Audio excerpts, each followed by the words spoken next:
Today we're going to learn how to make unpaper towels. That's exactly what it sounds like. It's like paper towels, rolled up, ready to wipe up spills, but they're unpaper, so they're made out of fabric. We're going to use cotton and cotton flannel, but there's plenty of other options that you can use. I'm Kim. Thank you for joining us here at Plain Living Homestead for another beginner sewing class. The materials you're going to need to make your unpaper towels are some flannel fabric. I have 2 yards here. 1 yard will probably make about 4 to 6 paper towels.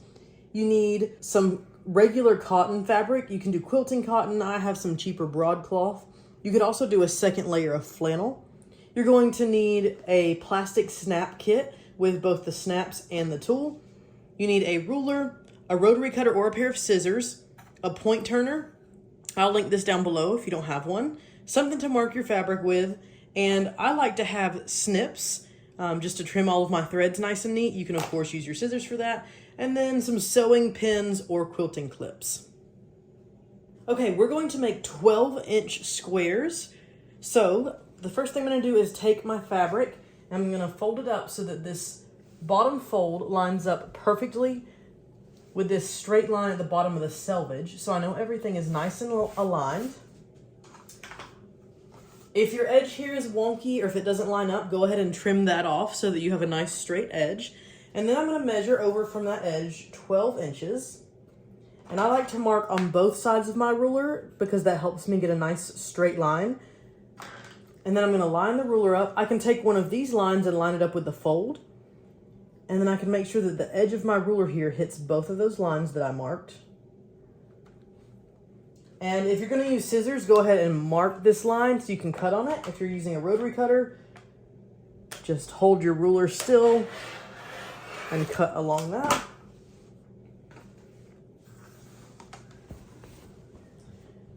Then I'm going to take this piece that I cut and open it up. I like to open mine up all the way. The first thing we're going to do is trim off the selvage because on this end, it would probably be okay. It's printed all the way to the edge. But down here on this end, it's white and it's got these words, and we don't want that to show up in our unpaper towels. So we're going to trim that off on both ends. And it's very easy to see because on the back side, there's going to be this white strip. So just line your ruler up and go ahead and trim that off. And then I'm going to measure again 12 inches over from the very edge. And I'm going to mark both sides of my ruler for a nice straight line. Then I will line my ruler up one of the lines with the bottom and then the edge with both of my marks. And go ahead and cut. And I'm going to repeat that until I have 6 to 8 of these flannel pieces. Okay, you can see I just cut this last piece. When I get to the end, I'm going to have this little 5 or 6 inch chunk left over. And that's kind of waste, or you can throw it in your scrap bin or use it for another project. If you wanted to use the full width of the fabric, you could trim this down from 12 inches and instead do a 10.5 or an 11-inch square, and then you would use up every last little bit of the fabric. It is going to make a smaller finished product. I'm trying to make these match paper towels as closely as possible. So I want that nice big surface area for when we're wiping up spills or for when you're first making the switch from paper towels to unpaper towels. You don't want it to be too different. You want it to feel like the same product that you're used to using. That's why we're going with 12-inch squares, but you certainly can change those measurements so that you don't have this waste. Okay, I've got 6 squares cut out of my flannel fabric. That's going to be one side. We'll call it the front side. Now I need to cut out 6 matching squares for the back side. I'm going to use cotton broadcloth. You could cut 6 more squares of your flannel. You could use cotton. You could even use an old towel if you wanted to take an old ratty towel and cut out the nice pieces of it to use that. So I'm just going to follow the same process of laying this out, measuring the 12 inches, and I'm going to get 6 12-inch squares to go on the back side of these.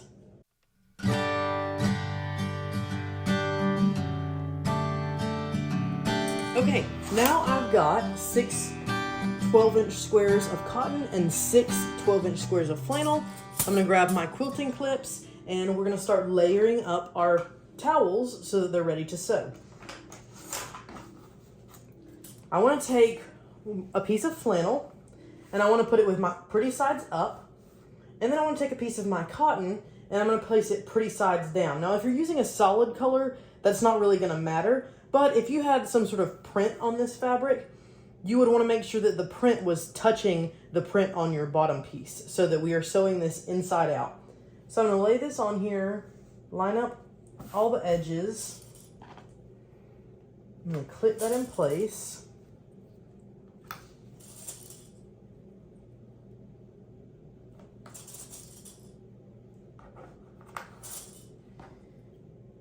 And then I did clip this side different on purpose because when we sew, we're going to leave about a 3 to 4 inch opening here that we do not sew. We want to leave that open so we can turn it all right side out.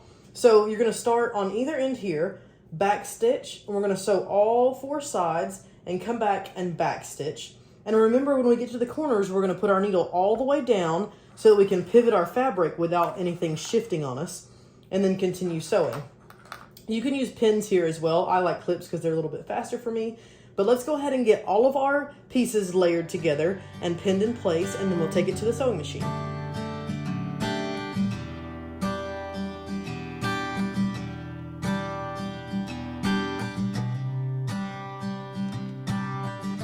Okay, on our machine, we're going to want to select a straight stitch. For this part, we want our length to be about 2.5 millimeters. And we are going to just get started. Now we want to find this place where we marked our gap, and we want to start on one edge of it.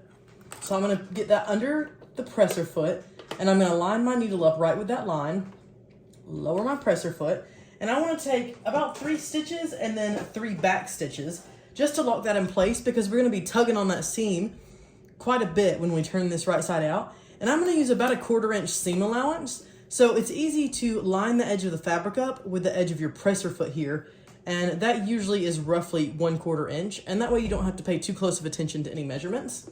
So a couple of stitches, a couple of back stitches, and then we're going to sew straight down the edge. When we get to where there's about a 1/4 inch left before the bottom edge, we're going to put our needle all the way down into the fabric, raise the presser foot and pivot the fabric all the way around, and then lower the presser foot again. And then we're just gonna sew down that edge. There's no race here, take your time, keep everything lined up.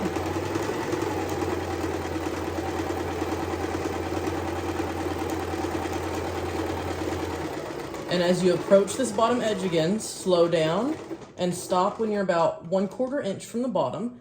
And the reason we stop there is because when we pivot it, now this is no longer the bottom, this is the side, and that makes sure that we're still a 1/4 inch seam allowance. And we're gonna go ahead and sew a 1/4 inch from the edge.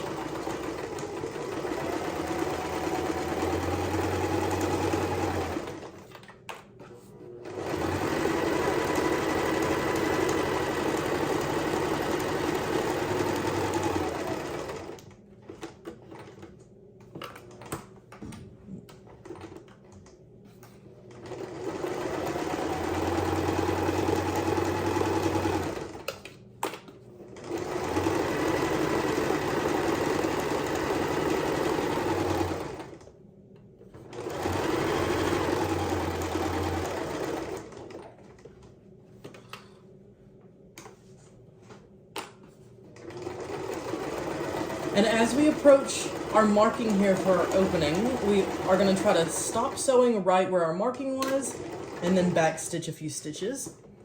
We'll take this out of the machine, and there we have our unpaper towel sewn all the way around, and we've left this opening here so we can turn it right side out. We're going to repeat that process on all of our unpaper towels, and then we'll move on to the next step.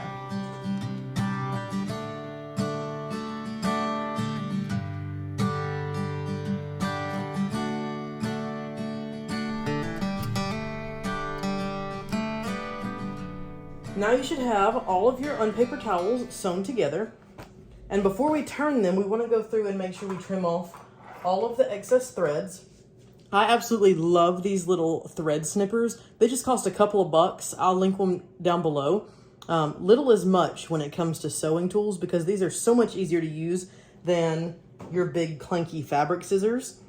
So I love these. You can get right up on the fabric without accidentally cutting your fabric, and they're really easy to maneuver. And you can just quickly go through and trim all of these threads off. We don't want any loose threads getting stuck in our seam when we close up that hole.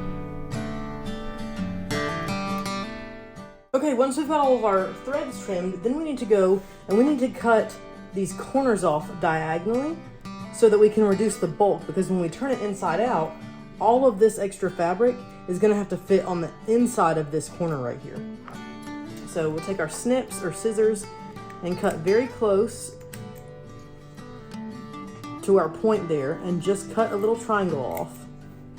And that's gonna allow this to turn right side out and fit inside of these corners correctly.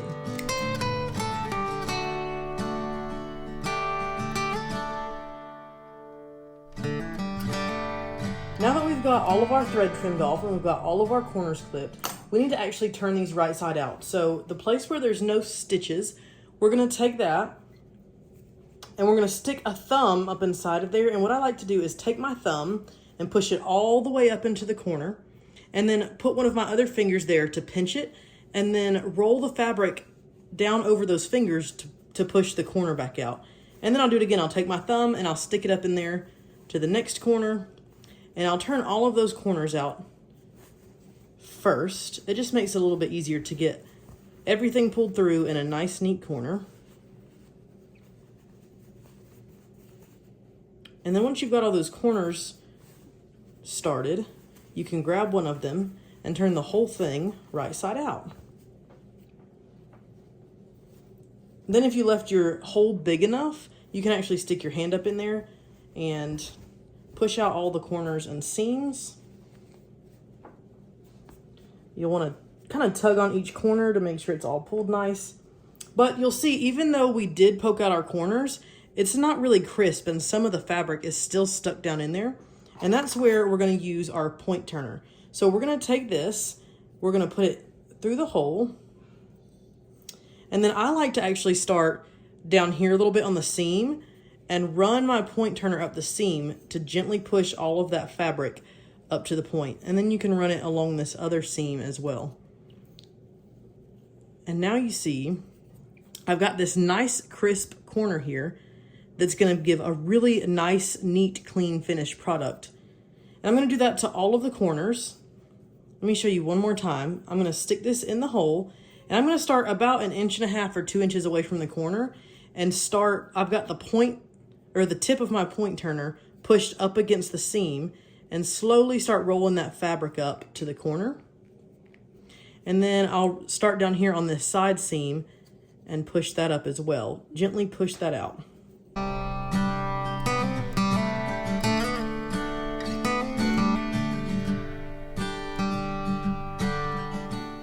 Now what I like to do is stick my fingers down in the hole and tug to pull that tight, and you'll see the fabric will fold over. And then I pinch the 2 layers together to make sure it matches up well. And then while I hold that in place, I can take my other hand and kind of line everything up, finger press that into place and make sure that those folds are nice and neat. And then I'll lay that down and I will press the entire edge down nice and flat so that those folds stay in place, and I'll be able to top stitch over it and close up that hole and put a nice decorative detail all at once. I like to go ahead and clip that hole shut just so that those layers don't move.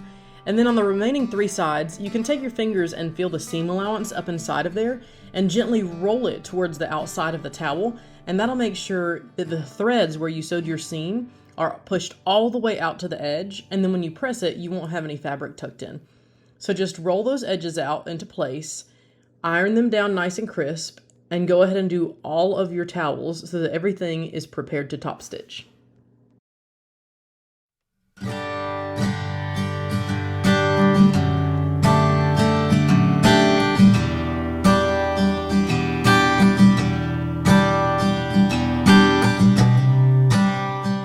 Lengthen your stitch length to about a 3 millimeter, and then we're going to start on the side where we left that opening. And when we sew past that, it's going to sew that hole shut. And we want to sew about 1/8 of an inch from the edge all the way around. So lengthen that stitch length to about 3 millimeters, and then place your paper towel up under the presser foot, and I like to start a little ways down on one side so that my back stitches aren't all mangled up in one of the corners where there's going to be extra fabric. And we're going to sew very close to the edge. I like to line mine up where it's about halfway across the width of the presser foot instead of all the way to the edge of the presser foot. And that'll give you a nice 1/8 inch top stitch. And we're going to follow that same technique where we slow down at the corner. We go to about 1/8 from the edge, lower the needle all the way so that we can pivot. And then we'll find ourselves lined up at the 1/8 mark down the next side. And we're just going to continue to top stitch all of the napkins as we go.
When we're done, you want to trim your threads off. Get all these out of the way so that when we sew our next line of stitches, we're not accidentally sewing over that. And I want you to take a look at this the way that it is right now with these 2 layers of fabric. You'll see that they can actually pull apart very easily. So when you're using it or when it goes to the wash, it can pull apart like this and get all wonky. So we're going to sew a diagonal stitch to hold the layers together. And you can do just one diagonal or you can do both to create an X. So we're going to start right at the corner. I do put in just a couple of back stitches here to lock that in. And then I don't pay too much attention to getting it perfectly straight or lined up. I just lift up the paper towel, or the unpaper towel rather, and I let the machine sort of pull it straight in, and then roughly just aim for that bottom corner, kind of have it lined up in the right place. And when you reach the corner of the fabric, go ahead and put a few more back stitches in to lock that in. And now your layers are all secured together. And if you feel more secure, go ahead and do that other diagonal. You can go from the other corner across and create an X to really hold those pieces of fabric together.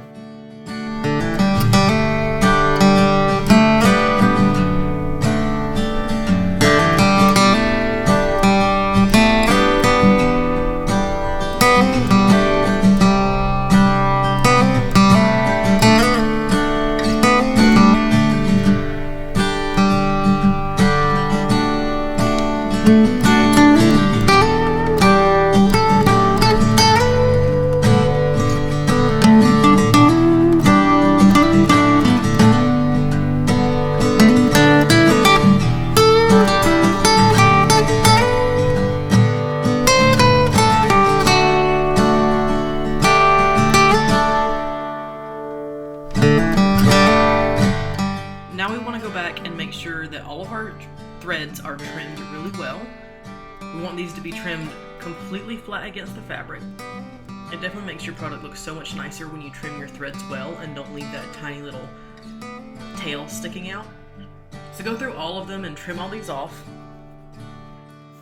And while you're doing this, let's go ahead and get your cam snaps ready. You are going to need this kit. Now, Cam is a brand, so you don't have to have cam snaps, but you do want some sort of plastic snaps. I'll link that down below so that you can get this starter kit that I have. I really like it. It comes with, I think, 20 sets of each color, and I've used it on multiple products. In fact, if you have done my cloth napkin upgrades tutorial where we make the quilted napkin rings, then you may already have this set. If you don't, I encourage you to go watch that video. You're going to make mitered corner cloth napkins, and then I'm going to show you 3 ways that you can upgrade those to just make them feel fancier or a higher end product if you'd like to sell them. Now your cam snap set is going to come with some different tools, so you need to get your awl. This is this little pointy tool that's going to poke your holes. You need your pliers. And for each complete snap, you will need 2 caps, which is the flat piece with the pointy tab. And then you'll need a stud and a socket. So you see here these smooth caps with a spike on it. And then this one is the stud that protrudes from the piece. And then this is the socket that has a recessed inlet where they snap together. So for each snap, you're gonna need these 4 pieces, and you can mix and match the colors however you want. Just pay attention to which side it's going to go on. So we're going to start with all of our unpaper towels pretty sides up.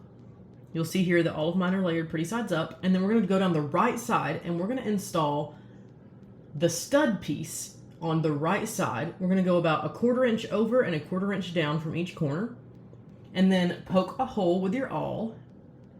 And this is like a little pilot hole, so we know where to put our cap. And I like to go ahead and poke both at once, just so that I stay in the groove a little bit better once I start putting the snaps on. Then you'll take one of your cap pieces, insert it through that snap. And remember, we're going to start with the stud pieces. That's the piece that sticks out. We're going to slide the stud piece over the spike of the cap.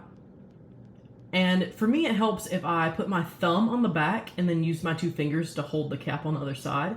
And then you insert that cap down into the black piece in your pliers.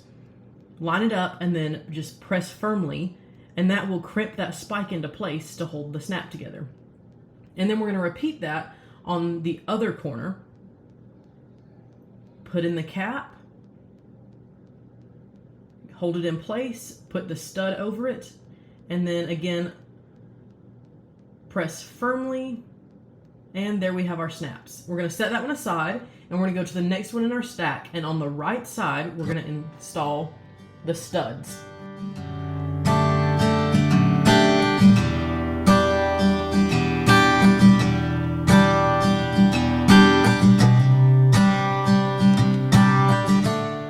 Now it's time to install the socket piece. So I'm going to line up all of my unpaper towels with the studs that we just put. They're on the right side. I'm just going to flip this over so that now the studs are on the left side of my stack, but we can see the stud instead of the cap. And this is going to help us make sure that we align all of our snaps in the right direction. So now on the right side, I am going to install, I changed colors because I ran out of yellow snaps, so I changed to this goldish, greenish brown color. But I'm going to do the same thing. I am going to install a cap, place the spike through, and now we're going to do the sockets on this side. I'm going to put a socket over that cap, and I'm going to crimp it down. And the reason that we leave them stacked this way and we flip it and then install the sockets all at once on the same side is because these have to go on opposite sides of the unpaper towels from the studs so that when we're ready to snap them all together, the actual snap part will be touching. If we put everything on the same side, you would have to flip every other towel upside down to get the snaps to line up. So set that aside, and we're going to go ahead and we're going to put the socket side into all of our unpaper towels.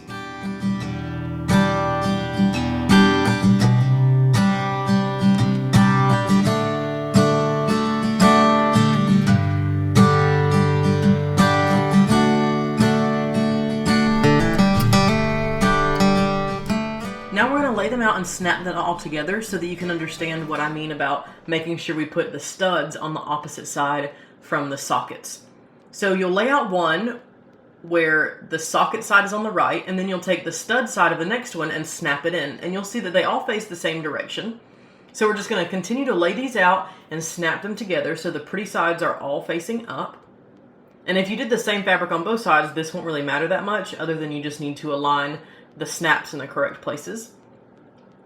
And then this is one of my favorite parts about these unpaper towels is now they're all connected and you can roll them up just like a regular paper towel roll. So it doesn't feel like it's such a different product to go from using paper towels to a reusable product.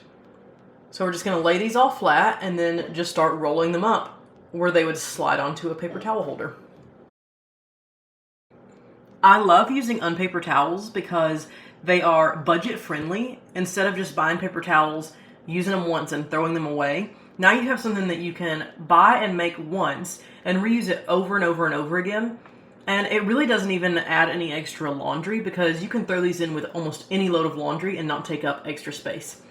They're also very eco-friendly because we're not just throwing trash away needlessly. It's something that we're going to continue to use and keep inside of our home. And I love that I can customize them. I can pick the fabrics to add a pop of color to my kitchen. I can make them according to the season or a theme that I have in my kitchen. And sometimes it just makes cleaning up fun when you have something pretty to use and bring a little bit of joy to your life.